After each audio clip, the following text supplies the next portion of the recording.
You made a big commitment up front.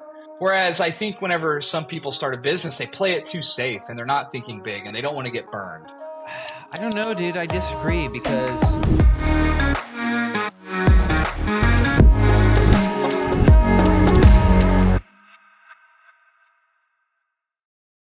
I want to tell you about something I've been kind of really realizing over the last couple weeks here. The Pareto Principle, the 80-20 rule. It's interesting how a lot of people they think of it as, yeah, okay, 20% of people are going to get 80% of the wealth. Makes sense. But Right. what they don't realize is those 20% of people, they're doing something that the 80% are not. It's not just accidental. Like, you don't just get to be a part of the 20%. And this really was just rearing its head at me the other day. And I was helping this real estate agent get better at open houses. And they weren't meeting clients at open houses and weren't selling things. And I go, why do you think that is? And they're like, oh, I don't know about this or that or a bunch of stuff. I was like, well, here's the thing. The best of the best people in any industry, they stick out like a sore thumb. You know they're the best because they're trying the most. For example, I compared it to somebody that was hosting really successful open houses. And when I used to do it, dude, I had open houses where I had mermaids in the pool. I would have fire dancers. I had a lady on the piano playing Pirates of the Caribbean all night long. Dun, dun, dun, dun, dun, dun. Some of my ones, I would hand people a glass of wine. So they would show up to the open house, they would park, and then we would greet them and we would say red or white. And they'd be like, what? And we would say red or white wine. Which one would you like to accompany your tour with today? And that was, for example, some of the best open houses done. And I was in the 20% of people that were getting 80% of the wealth. And it's not real estate. It's not anything. It's everything. The people that are the best get it all because everybody wants to work with the best. And then the left of the population, they're meant fighting for the scraps because they didn't put in the effort or the preparation or have the skills or a decade of knowledge to do it. Well, bro, they're Think already about doing 80% of the work. What I wrote down was, it always stands out to me. It's the difference between the high achievers and the average and low achievers is that the high achievers just do a little bit more. It's not a lot of bit more. Like, you're both still doing open houses. You both still got your real estate license. You both still, are posting the home on Zillow, doing the regular things. Maybe put out a couple open house signs. But what the exceptional are doing is just a little bit more. Just a little bit more. And that's all it takes. And bro, yeah, it's like, no, do it. Like, start 3 days before. Just try that. Wrap your head around what kind of things could you do 3 days prior. Just ask that question. Leave some space to think about it, and just start writing some things down. And I guarantee you're going to think of, could I canvas this out? Could I host a little like pre-open house party for the neighbors? Could I go, spread the word at the local mall, or like maybe there's some type of festival going on, depending on where you're at in town. You could get creative with it, but that's not what they do. They just settle for 80% preparation. They say, I got it pretty much where I need it. And then they wonder why the results aren't there. And people like yourself stand out so much. Yeah, it's just that little bit more. Just a little bit extra thought. A little bit more makes 4 times as much, huh? Yeah, it literally does. Yeah. It's, I think that's just plagued in a lot of industries. I mean, majority of businesses do just enough to get by, and yeah. Right? Do you see that? Say that. Yeah. So with my software company, I had a conversation with one of the sales agents reps the other day, and I hop on the call. It's his afternoon, my morning, and it's a Friday, so I'm dressed nice and I'm at the office at 7 a.m. I'm there doing it, showered. And I noticed he's in a hoodie and hadn't showered yet because his hair was all like crazy. Yeah. And I was like, dude, well, what are you doing? Like, well, do you not show up to work today or what? And he's like, well, like I've got demos later today, so I have time to get ready. And I was like, dude, what happens if you're doing your lead gen and somebody's ready to hop on the Zoom call right now? What are you going to say? No, I can't make this. I don't want to meet you in person. You're going to have your camera off because you didn't take the time to get ready. Mm-hmm. And I just said, if you want to make a lot of money doing this job, you got to show up prepared. And if you Right. don't, you do what you're doing. And he was like, yeah. And I was like, what are we doing here? What are we doing? Like, Yeah. how do you not show up to work dressed? The little things, right? The little Well, things. it's like at any moment, a customer or a lead could say, hey, I'm ready to check it out. Let's hop on Zoom if you're doing your job. And then you have to say, well, sorry, I'm wearing a hoodie and I didn't shower yet, but I'm a professional, I promise. Okay. Right. Prove it. Show it. Don't tell it. So. Well, dude, that's like that goes for just about anything you do during the day. Let's say if I plan on going for the gym, if I like on Sunday night, let's say tonight I wrap up my day and I write out my week and I say I'm going to the gym every day this week. Probably not going to go in the morning, but let me hit it in the afternoon on the way home, right? And I don't know if you're anything like me. If I don't prep my bag and put it in the car, or just take those little moment of time to just prepare and set myself up for the next day, the likelihood of me following through with that goal, if I don't have my bag ready to go or in the car, like I'm probably not going to do it. No. Right. If I say, you know what, I'll just swing by my house on the way home from work. It'll only take me 2 minutes, grab my bag and go to the gym. Right. That just increases the chance of not doing it. And so it's kind of the same thing. So, you apply that to work. If I'm showing up and I'm looking bummy, like, how are you mentally gonna, like, I think a lot of what we do is it's a mindset thing, especially when you're in sales, and you gotta be confident in your actions. Whenever you're on the phone, if somebody's ready to say yes, you got to be fully committed to follow through with that yes. And so if you're showing up half prepared, you're probably not going to push as hard on the calls or try to actually set an appointment today or follow through with any commitments you do set up. You're going to push it off for another time. And, like we know in sales, it never gets better than yes. And you absolutely have to strike while the iron's hot. Like you can't sit on things. So yeah, it just blows my mind that people show up in that and like that. And they think it's okay. And at least being around us, someone like, showing up and like you get around a high achiever and you show up unprepared, they're just going to they're not going to take you serious. It's like, what are you doing? Hey, joking here? What? Yeah. Yeah. It blows my mind. Now, if the dude had like an outfit packed, ready to go, like, yeah, Devin, I'll just throw on my polo, whatever. I got my hair stuff. Like that's like a little bit better, but not when you're just getting started, dude. You got to dress for success and show up. Yeah. Not ready. when you're 3 weeks into a new job, For sure. by the way, either. No, definitely not. Definitely not. And then that comes down to I think about something often. How you do anything is how you do everything. Yeah. What do you think about that? Dude, how you do anything I is how you see do that everything. day in and day out.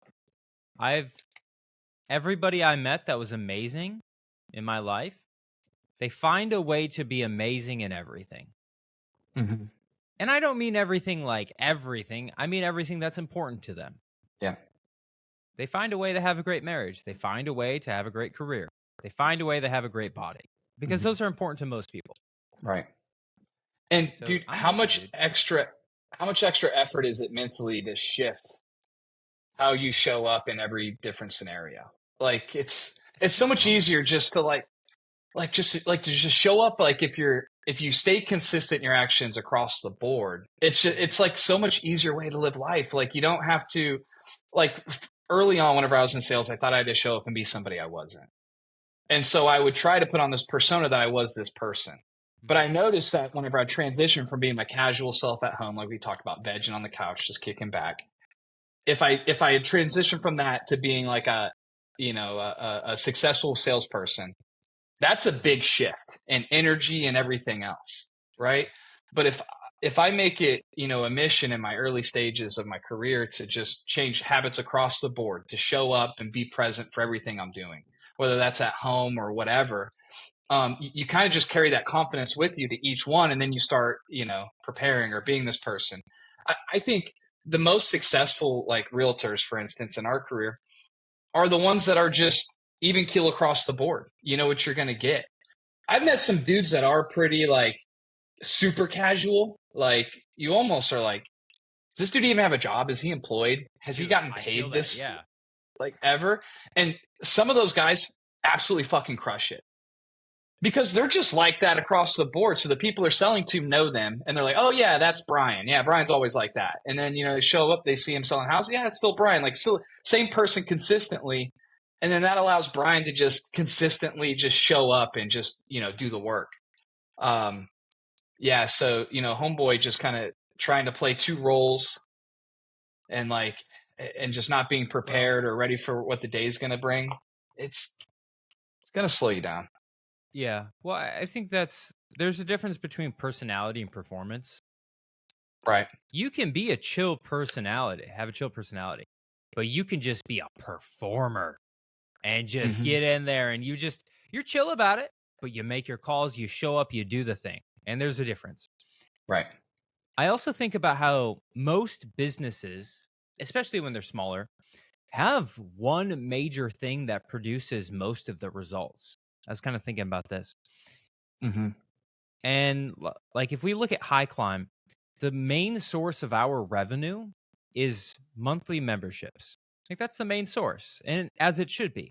But we have day passes, retail, we have rent from a cafe, we have different class instructions, we have you buy shirts and raffles and events and things like Mm-hmm. that. But monthly memberships makes up about 75% of our revenue.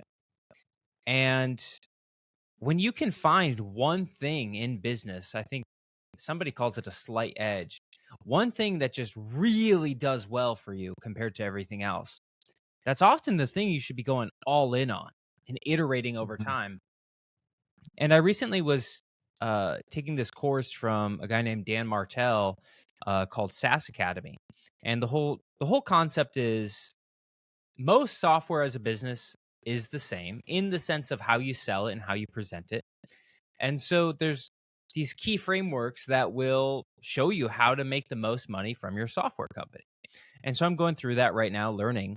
And one thing they said was you have to pick one primary marketing channel or lead acquisition channel, wherever it comes from. And so once you choose that, you have to put in a solid process.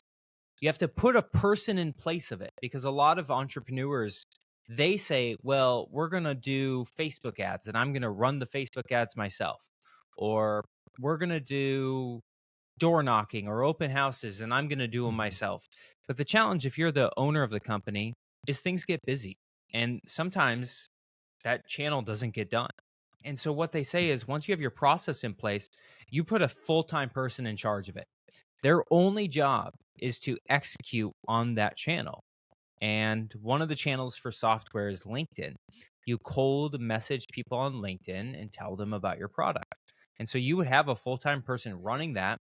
Then what you do is you have a scorecard. So you kind of break it down by this framework. And once you have a scorecard, now you can measure how well this lead source in this person is performing. Is it profitable? How long has it been profitable? Is the person doing a good job? How many messages are sending? And then finally, they do what they call testing, A/B testing. And just you start testing, or that person starts testing every possible variation of that process. So different scripts, if it's LinkedIn messaging, different video ads, if it's Facebook ads. And what you're trying to do is you're trying to optimize this thing to make it as efficient and effective as possible. And then you're trying to just sustain it. And once you get it to where you feel like is 90% as good as it'll ever be, then you add a second channel. But here's the thing a lot of entrepreneurs do is they add a bunch of shit to sell or channels for leads, and they never optimize them. They throw it in. Now it's on them to run it. And they have these 3 or 4 things that run like crap instead of really just methodically doing one after another and doing that testing. What do you think about that? Yeah. Yeah, that's definitely not me. Yeah, same. I had to That's learn this. definitely not I me. was like, oh no. I love that though. I mean, it's the thing is, dude, it's so hard as like an owner to be that intentional with one process. Cause dude, like you Mhm. said, it's like I'm dealing with everything. Like I have key people in certain places, but they can problem solve to a certain level and then they bring me those problems. And it's Mhm. like, so I'm just constantly dealing with the largest problems of the company at any given time. And it's so smart to be able to just break apart. Okay, hey, this is your department, Susie. Um, we're going to grade you on it. Now go get after it. Like Mhm. I love that. And then place some responsibility because honestly, some of my fatal flaws have been with making hires is getting Susie to do one process and she starts doing good at it. Then I just start laying other processes on her very quickly. Yeah. And so now Yeah. her plate is super full. And then now she's lost focus. So I guess when do you start adding more stuff to their plate? Is that part of it, or Yeah. you know? So he was referring specifically to lead acquisition channels. And so Mm-hmm. the way your company generates leads, for us, it's the way we generate buyers and sellers or the way we generate agent leads to join our brokerage. Right. They say you want to get to your customer acquisition cost for this product. It, within about 90 days, this lead channel is profitable. That's like a target. If you get 6 months, that's probably more realistic. So if you start Mm-hmm. paying for Facebook leads, it might take 6 months to actually turn a profit on those. Mm-hmm. But then once you're profitable on that lead source, then you can add another one. But you still got to Right. maintain testing and improving it is the thing. Um, Yeah. Yeah. but they say put one person in charge. Their job is this thing, not you, the founder, Makes a lot of sense. right? Which is, I think, Yeah. a mistake many people I've made for years. Mm-hmm.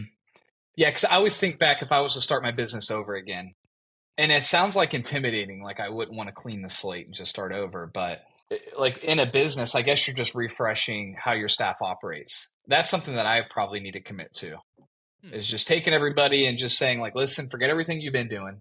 We're reorganizing this and just kind of going I at it I from a feel like different. that's exactly the same thing as what you've been doing because you're throwing Hmm. all this stuff at them at once. I think it's better to say, let's pick one process and let's just start over on this thing. Yeah.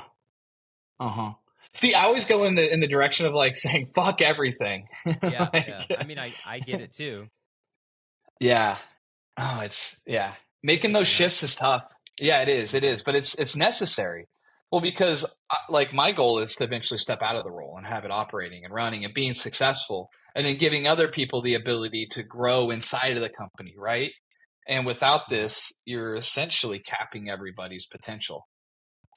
It seems Yeah. like. I love that. Now you apply this to high climb, right? Is this something you're implementing? This is now across the board. Everything, every company. This is a this is a rule in my life now. Yeah, that's cool. So what's kind of the hierarchy at high climb? Like who's in charge of merch sales? Like whose Well, metric is that? I don't know. Um, Okay. but I can tell you. So you have me, and I started the organization. Right. Very early on, I brought on my partner Steven, and basically he got a big share of equity for doing kind of the sweat work, doing a lot of the Right. work. He didn't put in as much money as I did, but he had more time available where I didn't. So it was actually a really mutually beneficial relationship. And then we have Anthony, the GM, and then the GM will manage the basically we have a manager who does the operations, the OM. We have a marketing community manager. And we have a route setting manager, call it a product manager. They're the person that will set the walls and keep the walls operational. And then we'll also have usually like a yoga and fitness director or manager as well. Mm-hmm. And so me, Steven, general manager will manage 4 managers. And then you have each one of those will have their own department. So the operation manager will have maybe 10 to 15 front desk employees. Marketing manager just has one ad a support role. Route setting manager has 5 route setters below him, depending on the day. And then the yoga and fitness will probably have 5 to 10 yogis at any given time. So in the whole organization, we have probably about 35, 40 people, including, if you include everybody, 50 with cleaners and all that stuff. So I really only make very, very high level decisions at that Yeah. company. And I often lean on my GM for most things. Sometimes there are some decisions that I feel like I have more experience in, such as making hires. I've just probably hired 200 or 300 people across my career by now. Maybe not 300. And so hiring, marketing, I have a lot more experience in. And then basically just capital allocation, what we're spending money on. So those 3 Right. things, yeah, people, money, marketing is where I let my realm is. But everything else, he's in charge of. Yeah. And which is good. Okay. And my partner, he's a lot more hands-on with the facility than I am. So he's in charge of keeping that thing running smooth and fixing stuff. And it works out. It's a good relationship, actually. Yeah. And he's there every day No, or most days? no, he's probably there 2, 3 days a week. And I'm there Yeah. 1, 2 days a week. Yeah. Yeah. See, it's like there's so much like that you did up front to get everything organized where it just probably seemed like a no-brainer, right? Like it wasn't even a really a decision of to do it or not to do it. You knew you had to put people in those places. Yeah. Yeah. Because it's so big. Like, I mean, you got to figure you've got 200 or 300 people checking into the gym every single day, sometimes 500. It's so big that you need a ton of structure and people. And so it wasn't even a matter of, you're right, should I? It was like, okay, we need this. We have no choice. Well, bro, that's what I'm saying. Like I think, a lot of the businesses that I've started up from nothing have always been to like my outlook on it is, well, if I could just make a little bit of money off this, I'll be okay with it. Like if I just, maybe turn 10 grand a month off of it, that's like like, dude, what you did, you went fucking big. And I think that's what's missing in a lot of the equation for like people just starting out in business is they're not thinking big enough of what the hell they're building. And then they don't put the pieces in place early on enough to get there. Like you made a big fucking commitment up front. Whereas I think whenever some people start a business, they play it too safe and they're not thinking big and they don't want to get burned. And so you don't build the right infrastructure. You don't have the right people in place. Like, what do you think about that?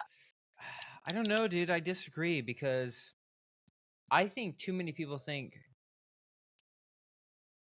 I don't know. Let me think about that.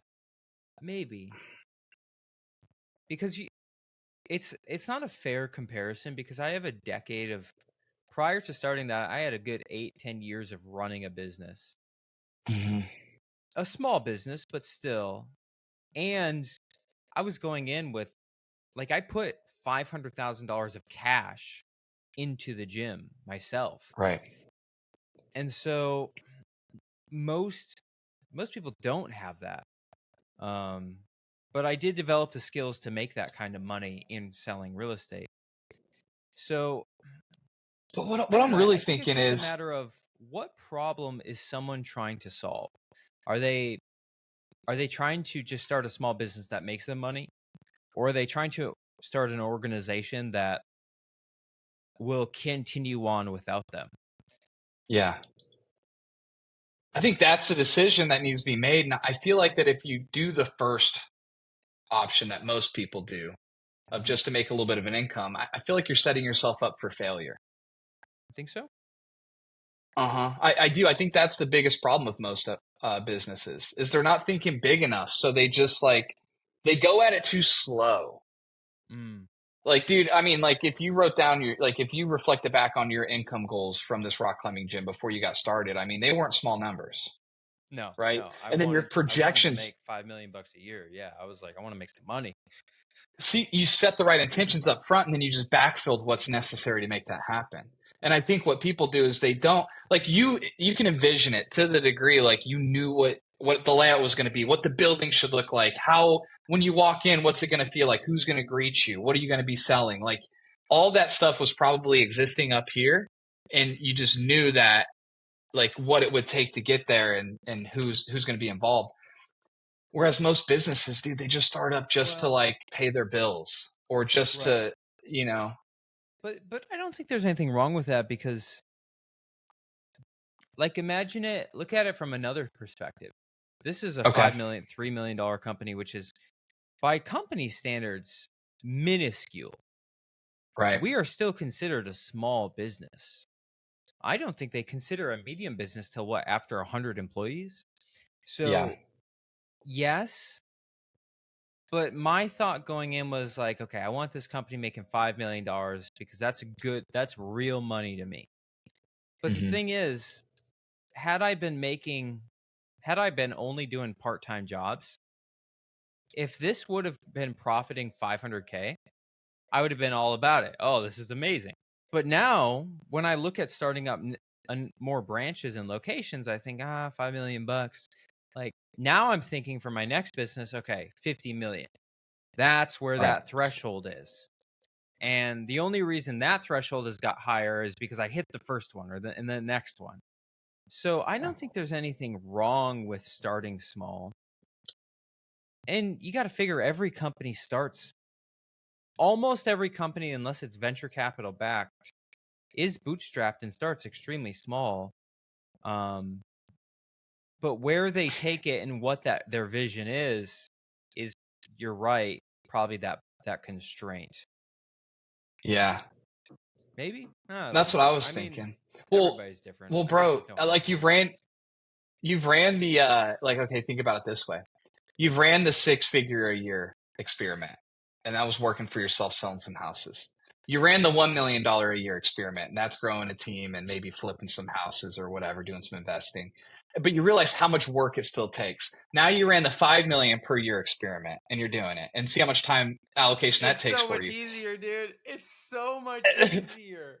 That's what I'm saying. Oh, Like, you get sucked in it's this trap so. of doing everything when you play small. Like, You're right. No, okay. that's I'm with you. You're right because the difference. Yeah. Here it is. Below $1 million, below $2 million, you can't afford to hire an operator. You can't yes. afford to hire a general manager. You got to do it because you won't make any money. But after $2 Hmm. million, you can afford to hire great people and pay them to run the business as a whole. And you only are involved in as much as you want to be, to tell you the truth. And if you built a good enough vision and set it all in place, that operator should be able to do it. So you're right. It gets a lot easier after $3 million, after $2 million. Dude. Interesting. I, I know that was the connection I was making. I'm like, I'm tired of running this experiment, bro. Like, it's got to be 50 million because it's got to be Yeah. to make a And I'm real sure at fucking 50 impact. million, because I think of high climb and the constraints right now, and like we don't have somebody that is a marketing expert, like somebody that just knows digital marketing and we can't afford to have one Facebook ad person, one website person, one social person. Like we can't afford to have one for each role to really specialize. We have a marketing manager who she's fantastic, but she can't. It's impossible to be an expert in everything in marketing. It's just too much. And so now I'm thinking about the opportunities that I got from High Climb being much larger.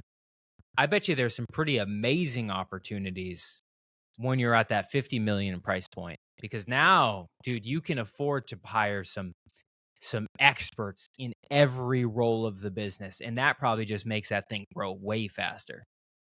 Oh, yeah.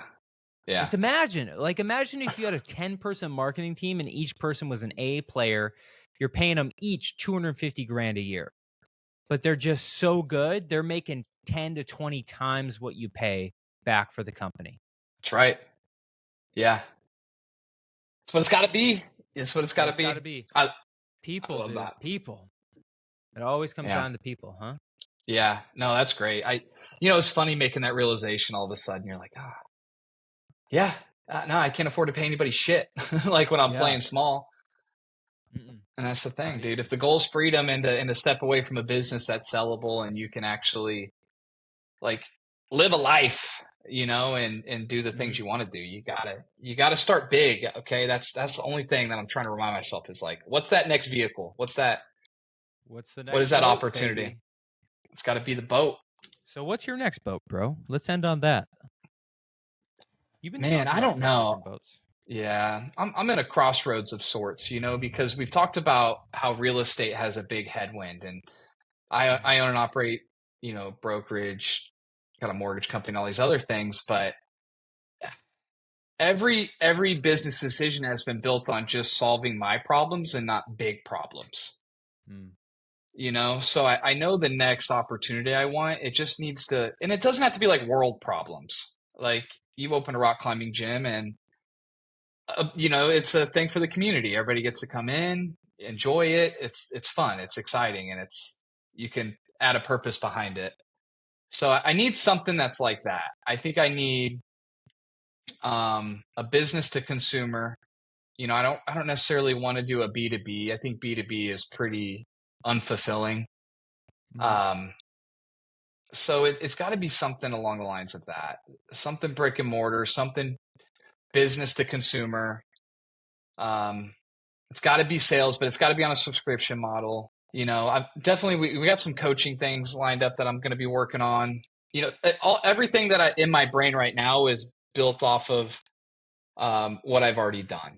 And so I got to spend some time and really think about how do I enter into a new market, something that's exciting, that feels fulfilling, and that has the potential to start up within the first couple of years to be a $50 million revenue company. So that's where my head's at with it. I don't really have anything pegged down and identified, but I know that's the only thing that's going to, make me fired up, So I'll a end lot with of this other little quote plays. from Jordan Peterson I heard yesterday, which goes like this: you can have anything you want under two conditions. One, you have to know what it is. And two, you have to give it 5 years and go all out at it. And so you got to know what to aim for, and you got to give it time. And if you work towards it, if those two things are there and you're aiming for it and you're doing it, you'll achieve it. Anything. You can have anything. But High Climb took, I started that in 2019 and we opened it in 2021. So 2019, 2020, 2021. It took us 3 years to get that thing open. Mm-hmm. And that's not including all the work that went before I really started doing it, saving up, learning about this thing. It's probably a good 3 or 4 years of actual investment time. Yeah. Dude, I love that. That's a great quote. It's so true and it's so simple. So simple. Cool. Yeah, all right, I'll end I it love there. that.